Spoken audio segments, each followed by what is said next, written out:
Backup guys, तीन major nitrogenous waste होते हैं, अमोनिया, यूरिया, यूरिक एसिड। तीनों में सबसे ज्यादा टॉक्सिक आपका अमोनिया होता है, सबसे लीस्ट टॉक्सिक आपका यूरिक एसिड होता है, मीडियम लेवल की टॉक्सिसिटी आपकी यूरिया की होती है। अगर हम अमोनिया की बात करें, अमोनिया सबसे ज्यादा सॉल्युबल होने की वजह से और सबसे ज्यादा टॉक्सिक होने की वजह से ये इसको जो है बहुत ज्यादा पानी चाहिए होता है। इसका मतलब ये वही ऑर्गेनिज्म निकालते होंगे जिनके चारों तरफ बहुत ज्यादा पानी होगा। अमोनिया आपका अमोनियम आयन के रूप में जनरल बॉडी सरफेस और गिल्स के थ्रू निकल जाता है। अमोनिया को निकालने में किडनी का किसी प्रकार का कोई भी रोल नहीं होता है।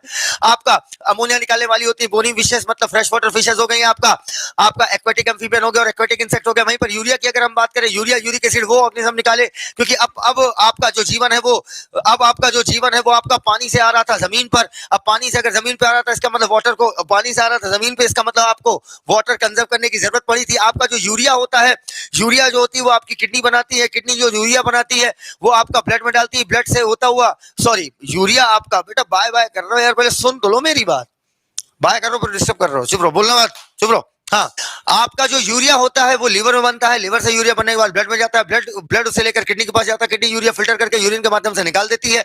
आपका यूरिया जो होता है वो मैमल निकालते हैं, आपके टेरेस्ट्रियल एम्फीबियन निकालते हैं और मैराइन फिशेस निकालती हैं। एग्जांपल हो गया आपका मैराइन फिशेस में बहुत सारे कितने ले डालू। अच्छा, इसका मतलब हुआ बेटा यूरिया जो होती है, यूरिया निकालने में किडनी का रोल होता है। थोड़ा बहुत यूरिया किडनी के मैट्रिक्स में रखा होता है ताकि किडनी की ऑस्मोलैरिटी मेंटेन रहे और काउंटर करंट आसानी से चल सके। यूरिक एसिड जो होता है इसमें least amount of water use होता है, क्योंकि इस यूरिक एसिड की टॉक्सिसिटी सबसे कम होती है। यूरिक एसिड आपके निकालती है बर्ड हो गए, रिप्टाइल हो गए, आपके बर्ड हो गए, रिप्टाइल हो गए, इंसेक्ट हो गए, या और ये स्नेक हो गए, पिकॉक हो गया, ये सब आपके यूरिक एसिड निकालेंगे, क्योंकि पिकॉक क्या है, बर्ड है, स्नेक क्या बेटा, रिप्टाइल है। अच्छा, अब अगर इसके बाद अगर हम बात करें एक्सक्रीटरी स्ट्रक्चर की, तो बेटा अगर आपका सिंपल इन्वर्टिब्रेट है तो उसमें आपका सिंपल ट्यूबुलर फॉर्म होता है एक्सक्रीटरी स्ट्रक्चर का, और वहीं पर अगर आपका कॉम्प्लेक्स ऑर्गेनिज्म है तो वो किडनी का यूज करता है। Spongious coelenterate platform entire body surface के थ्रू, स्पॉन्जियस सिलेंट्रेट, थोड़ा सा बेटा मैं थक रहा हूं, just a second, it platforms entire body surface के through sponges cilindrate sponges। चलो शुरू करते हैं, ठीक है सभी लोग, लास्ट टाइम, ठीक है चलो। प्रोटोनेफ्रिडिया फ्लेम सेल, प्रोटोनेफ्रिडिया का दूसरा नाम आपका फ्लेम सेल होता है। प्रोटोनेफ्रिडिया आपका एक्सक्रीटरी स्ट्रक्चर है आपका पेटियलमेंथिस में, पेटियलमेंथिस दूसरा नाम फ्लैटफॉर्म, एग्जांपल हो गया प्लेनेरिया, रोटीफर, सम एनालीड, सिफेलोकॉर्डेट जैसे एम्फिऑक्सेल। अर्थवॉर्म आपका मॉइस्ट क्यूटिकल के द्वारा रिस्पायरेशन करता है, लेकिन नेफ्रिडिया के द्वारा एक्सक्रीशन करता है। वहीं पर इंसेक्ट आपका ट्रैकियल ट्यूब के द्वारा रिस्पायरेशन करता है और मेल्पिगन ट्यूब्यूल के द्वारा एक्सक्रीशन करता है। ग्रीन ग्लैंड दूसरा नाम आपका एंटीनल ग्लैंड क्रस्टेशियन में पाई जाती है, जो कि आपका एक्सक्रीशन में मदद करता है। क्रस्टेशियन में भी एग्जांपल पूछा जाए तो प्रॉन, लेकिन ध्यान रखना ये सबको सब एक्सक्रीशन में मदद करते हैं, लेकिन प्राइमरी रोल आपका प्रोटोनेफ्रिडिया का ऑस्मोरेगुलेशन में होता है। ह्यूमन एक्सक्रीटरी सिस्टम की बात की जाए तो उसमें पाई जाती है पेयर ऑफ किडनी, जो कि रेट्रोपेरिटोनियल होती है, 120 से 170 ग्राम उसका वजन होता है, रेडिश ब्राउन होती है, बीन शेप्ड होती है। इनर कॉन्केव सर्फेस की तरफ एक नॉच पाया जाता है जिसे हम बोलते हैं हाइलम, जिसके थ्रू ब्लड वेसल हो गया, लिम्फ वेसल हो गया, ये सारी चीजें किडनी के अंदर जाती हैं। अगर हम बात करें किडनी की, तो किडनी रेट्रोपेरिटोनियल होती है, अर्थात पेरिटोनियम के पीछे होती है। किडनी जो होती है हमारी रेडिश ब्राउन बीन शेप्ड होती है। इसके साथ साथ इसका वजन 120 से 170 ग्राम होता है। किडनी आपका 10 से 12 सेंटीमीटर लंबाई होती है, 5 से 7 सेंटीमीटर चौड़ाई होती है, 2 से 3 सेंटीमीटर मोटाई होती है। किडनी में अगर हम हाइलम से अंदर जाए तो हमें ब्रॉड फनल शेप्ड स्ट्रक्चर मिलता है जिसे बोलते हैं रीनल पेल्विस। रीनल पेल्विस से फिंगर लाइक प्रोजेक्शन निकलते हैं जिसे बोलते हैं रीनल कैलिसेस, उसमें धसे होते हैं मेडुलरी पिरामिड। मेडुलरी पिरामिड के बीच में जो कॉर्टेक्स का रीजन धसा हुआ है उसे हम बोलते हैं कॉलम ऑफ बर्टनी। अच्छा, किडनी के ऊपर पाई जाती है कैप्सूल। एक किडनी में जो है आपकी 10 लाख एक किडनी में 10 लाख मतलब 1 मिलियन आपकी नेफ्रॉन पाई जाती है। नेफ्रॉन आपकी दो चीजों के मिलने से बनी होती है, ग्लोमेरुलस और रीनल ट्यूब्यूल। अच्छा, ग्लोमेरुलस क्या है? ग्लोमेरुलस एक्चुअली में कैपिलरी का टफ्ट है, कैपिलरी का गुच्छा है। अच्छा बेटा, अगर हम बात करें किडनी की, तो किडनी में क्या होता है, ऊपर से आपकी arc of aorta oxidated blood लेकर आती है। आर्क ऑफ एओर्टा जब नीचे की तरफ जाती है तो वही आपकी रीनल आर्टरी बनाती है। रीनल आर्टरी आगे जाकर आपकी बनाती है एफरेंट आर्टेरियोल, एफरेंट आर्टेरियोल से आपके ग्लोमेरुलस, ग्लोमेरुलस से आपका efferent arteriole, peritubular capillary, peritubular capillary का एक पाइप बिल्कुल सीधा सीधा नीचे आता है और सीधा सीधा ऊपर आता है और यू शेप बनाता है वासा रेक्टा।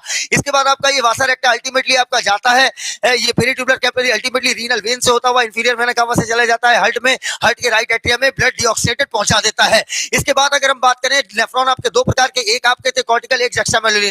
कॉर्टिकल वाले आपके ज्यादा होते हैं, 85% होते हैं, जक्स्टामेडुलरी आपके से 15% होते हैं, लेकिन काउंटर करंट मैकेनिज्म में रिस्पांसिबल होते हैं जक्स्टामेडुलरी नेफ्रॉन। कॉर्टिकल नेफ्रॉन जो होते हैं इसमें हेनले लूप बहुत शॉर्ट होता है, वासा रेक्टा बहुत शॉर्ट होती है या एब्सेंट होती है। वहीं पर जक्स्टामेडुलरी काफी लॉन्ग होती है। जितना लंबा हेनले लूप होगा उतना ज्यादा कंसंट्रेटेड यूरिन होगा। यूरिन फॉर्मेशन में हमने पढ़ा था कि बेटा 3 स्टेप होती है। एक कहलाती है आपकी ग्लोमेरुलर फिल्ट्रेशन, दूसरी कहलाती है आपकी सिक्रीशन, तीसरी रीअब्जॉर्प्शन। 1100 से 1200 ml blood is filtered by both kidney पर मिनट। दोनों किडनी मिलकर 1100 से 1200 ml ब्लड फिल्टर करती है, जिससे फिल्ट्रेट बनता है 125 ml पर मिनट, और यही कहलाता है ग्लोमेरुलर फिल्ट्रेशन रेट, जो आपका एक दिन का हो जाता है 180 लीटर पर मिनट। बेटा 3 लेयर क्रॉस करता है तब जाकर आपका ब्लड फिल्टर होता है। पहला आएगा आपका एंडोथेलियम ऑफ ब्लड कैपिलरी, दूसरा आएगा आपका बेसमेंट मेम्ब्रेन, और तीसरा आएगा epithelium of Bowman capsule. Bowman capsule की जो एपिथेलियम होती है उसकी सेल्स को हम पोडोसाइट कहते हैं, और उनके बीच में जो स्पेस होता है, क्योंकि अगड़म बगड़ इंट्रिकेट रेंज होती है, तो उनके बीच के जो स्पेस होता है उसे फिल्ट्रेशन स्लिट या स्लिट पोर बोलते हैं, जिसके थ्रू ब्लड के प्लाज्मा का प्रोटीन छोड़ दो तो बाकी सब कुछ छन के चला आता है। क्लियर। उसके बाद आपका जो फिल्ट्रेट आया वो आपके बॉमन कैप्सूल के ल्यूमेन से पीसीटी, फिर descending limb of Henle loop, फिर ascending limb of Henle loop, फिर आपका डीसीटी। कलेक्टिंग डक्ट याद रखना है, नेफ्रॉन का पार्ट नहीं है। अच्छा, रीअब्जॉर्प्शन की बात करें तो H+ K+ अमोनिया का रीअब्जॉर्प्शन होता है, वहीं पर बाइकार्बोनेट का आपका सिक्रीशन होता है। याद रखना, गलत। H+ K+ अमोनिया का सिक्रीशन होता है कि रीअब्जॉर्प्शन? सोच के बोलो जल्दी। H+ K+ अमोनिया का क्या होगा?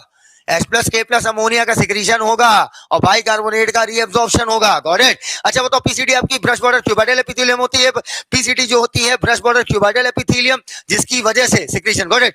पीसीटी आपका ब्रश बॉर्डर क्यूबाइडल एपिथेलियम होती है, जिसकी वजह से आपका सरफेस एरिया बढ़ जाता है, और ये 70 से 80% इलेक्ट्रोलाइट्स का और वाटर का रीअब्जॉर्प्शन करती है। पीसीटी जो होती है आपकी, पीसीटी आपकी मेजर साइट है रीअब्जॉर्प्शन की। अगर पीसीटी नहीं होगी तो यूरिन डाइल्यूटेड होगी, क्योंकि आपका बहुत सारा इलेक्ट्रोलाइट रीअब्जॉर्ब नहीं हो पाएगा। इसके बाद हमने बात करी थी हेनले लूप की। हेनले लूप आपकी हेयर पिन शेप्ड होती है।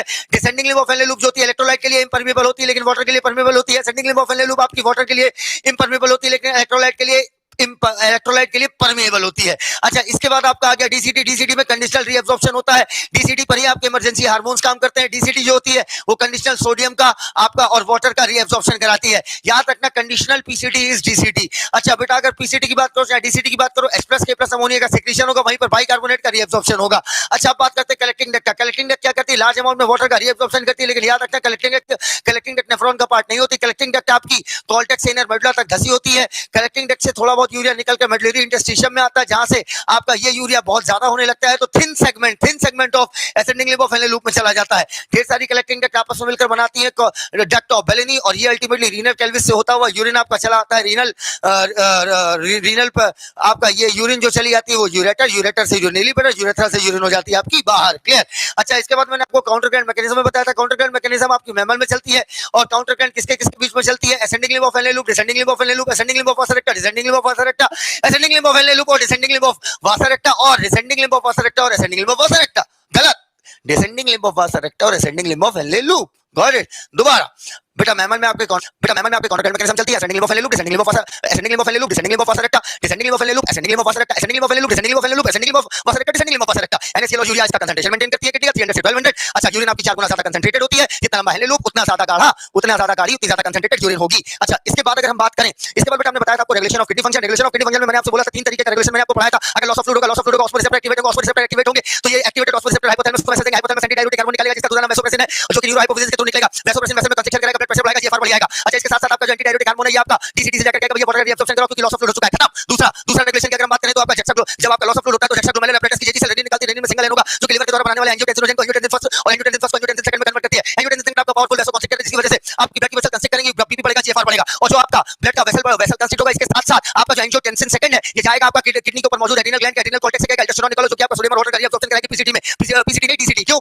बेटा? पीसीटी नहीं डीसीटी। मेरी बात को सुनते जाओ, उसको रिमाइंड करो, पकड़ा करो, कहीं पर हम करेक्ट इनकरेक्ट वाला खेलते हैं। ठीक है। लास्ट है आपका गेन ऑफ फ्लूइड। बेटा गेन ऑफ फ्लूइड की अगर आप कंफ्यूज कर रहे हैं, बेटा कंफ्यूज नहीं, इसको सुनिए, जगिए इधर। अब बेटा ये है बात, सवाल बनता है आखिरी। चलो स्लो हो रहे हैं। इधर देखो बेटा, अगर गेन ऑफ फ्लूइड किया तो आपका गेन ऑफ फ्लूइड होने से ब्लड का प्रेशर बढ़ेगा, ब्लड का प्रेशर बढ़ेगा तो एट्रियल नाट्रियूरेटिक फैक्टर जो आपका क्या करेगा? यूरिन से सोडियम और वाटर का रिलीज कराएगा। क्लियर। और ये आपके होते हैं वैसोडाइलेटर, जिसकी वजह से ब्लड का प्रेशर कम हो जाएगा। चलिए नेक्स्ट आपका मैक्यूरेशन। मैक्यूरेशन में आप याद रखिएगा contraction of urinary bladder and relaxation of urethral sphincter, ये होगा मैक्यूरेशन, और इस पूरे रिफ्लेक्स सेक्शन को बोलते हैं मैक्यूरेशन रिफ्लेक्स। 25 से 30 ग्राम यूरिया आपकी निकलती है एक दिन के अंदर। इसके साथ-साथ अगर यूरिन से कीटोन यूरिया, ग्लूकोज है, ग्लाइकोसूरिया दोनों आए तो डायबिटीज मेलाइटिस खत्म। इसके बाद regulation of kidney function. Regulation of kidney function का खेल हो गया खत्म। अब आते हैं कुछ और एक्सक्रीटरी स्ट्रक्चर पर। अगर लंग्स की बात करें, लंग्स हमारे 200 ml 200 ml पर मिनट आपकी क्या निकालते हैं? कार्बन डाइऑक्साइड निकालते हैं, और इसके साथ-साथ आधा लीटर पानी निकालते हैं। लिवर आपकी लार्जेस्ट ग्लैंड होती है 1.2 से 1.5 kg। इसका वजन होता है bilirubin, bilirubin, cholesterol, degraded steroid hormone, vitamin, drugs, ये सारी चीजें आपकी लिवर निकालती है आपका। इसके साथ-साथ आपका स्वेट ग्लैंड की बात करें तो स्वेट में हमारे NaCl होता है, यूरिया होता है, लैक्टिक एसिड होता है, और हमारे सीबम में होता है हाइड्रोकार्बन, वैक्सेस और स्टेरॉल। अच्छा, हेमोडायलिसिस से बातें हो गई बेटा, याद रखना डायलिसिस में जो होती है वो सेलोवेन की ट्यूब होती है, और इसके बाद आपका ग्लोमेरुलोनेफ्राइटिस, इन्फ्लेमेशन ऑफ ग्लोमेरुलाई, और इसके बाद आपका रीनल कैल्कुलाई, जिसमें आपका किडनी में ऑक्सलेट के क्रिस्टलाइन सॉल्ट्स आपके इकट्ठा हो जाते हैं। और याद रखना secretion is a non-selective, oh sorry, last thing थक गया हूं यार, ठीक है थोड़ा सा, तो last thing that is glomerular filtration is a non-selective process. Is this clear to each and everyone, guys?